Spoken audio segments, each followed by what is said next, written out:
प्रभु से जीव तक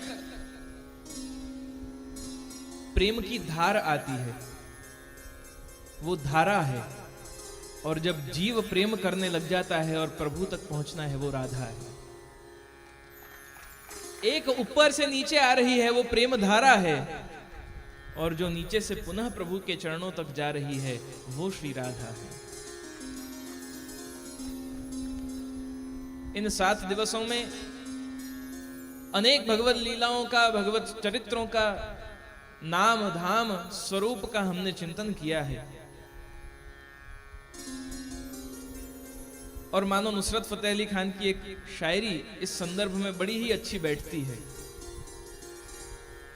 कि आज की बात फिर नहीं होगी, आज की बात फिर नहीं होगी, ये मुलाकात फिर नहीं होगी।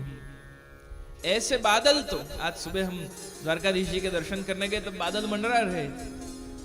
ऐसे बादल तो फिर भी आएंगे, मगर ऐसी बरसात फिर नहीं होगी।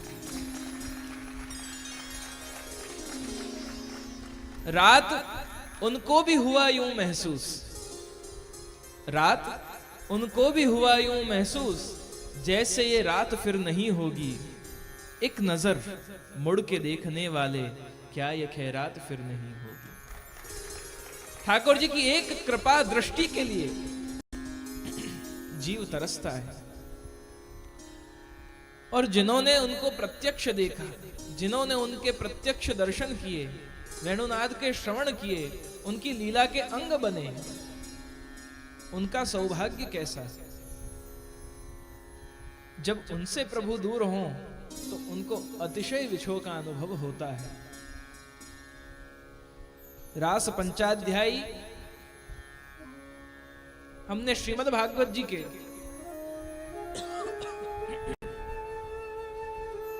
विविध तत्वों का चिंतन किया और बहुत ही अंश रूप किया।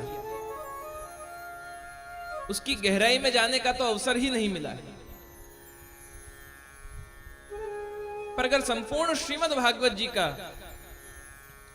अगर कोई हार्द है, कोई उसका हृदय है, प्रभु के वांगमय स्वरूप का अगर कोई हृदय है, तो वो दशम स्कंद प्रभु का हृदय, और उसमें भी प्राण तत्व रूप ये रास पंचाध्यायी है। ये पंच प्राण है भगवान के, प्राण अपान व्यान उदान समान। और ये पंच प्राण रूप ये रास पंचाध्यायी अद्भुत एवं अलौकिक वर्णन यहां श्री शुकदेव जी ने किया है। 29, 30, 31, 32 और 33 ये 5 अध्याय दशम स्कंद पूर्वार्ध के ये रास पंचाध्यायी के नाम से जाने जाते हैं। और इस रास पंचाध्यायी में ये शब्द जो है रास, आजकल फिल्म के गीतों में बहुत इसको गलत तरीके से बताया गया। इसका चित्रण, इसका व्याख्यान बहुत दूषित तरीके से किया गया। अनेक प्रकार से प्रभु की इस रास लीला को एक गलत दृष्टिकोण से देखा गया कि ये रास लीला क्या है, तो काम लीला है। रास लीला काम लीला नहीं है। अगर हमारी बुद्धि अभी भी इतनी कनिष्ठ कक्षा में है कि हम भगवान की लीलाओं को लौकिक दृष्टि से देखते हैं, तो फिर हमें कभी भी रास का श्रवण नहीं करना चाहिए। उससे अच्छा है मत सुनो। ये रास लीला काम लीला नहीं है, ये रास लीला काम विजय लीला है। भगवान ने काम के ऊपर जो विजय प्राप्त किया, भक्तों के काम ऊपर, जैसे इंद्रमान भंग में इंद्र पाय पर्यो बलहीनो, बलहीन होकर प्रभु के चरण में समर्पित हो गया, उसी प्रकार यहां कामदेव भी प्रभु के चरणों में समर्पित हो गए। नवरात्रि के जो 9 दिन हैं, 9 विलास उसे पुष्टि मार्ग में कहते हैं। और ये 9 विलास के दिनों में प्रभु 9 दिन तक अलग अलग स्थान पर अलग अलग सहचरियों के यूथ के साथ, कहीं सात्विक प्रकार के भक्त हैं, कहीं राजस कक्षा के भक्त हैं, कहीं तामस कक्षा के भक्त हैं, कहीं निर्गुण भक्त हैं, और उनके यूथ के साथ अलग अलग स्थलों पर प्रभु रास की लीला रचते हैं। और रोज कभी आकर्षण का, कभी सम्मोहन का, कभी प्रभु को उत्सुक करने के लिए, कामुक बनाने के लिए कामदेव रोज अलग अलग बाण प्रभु पर चलाते हैं कि कैसे प्रभु के भीतर काम उद्दीपन कर सकें।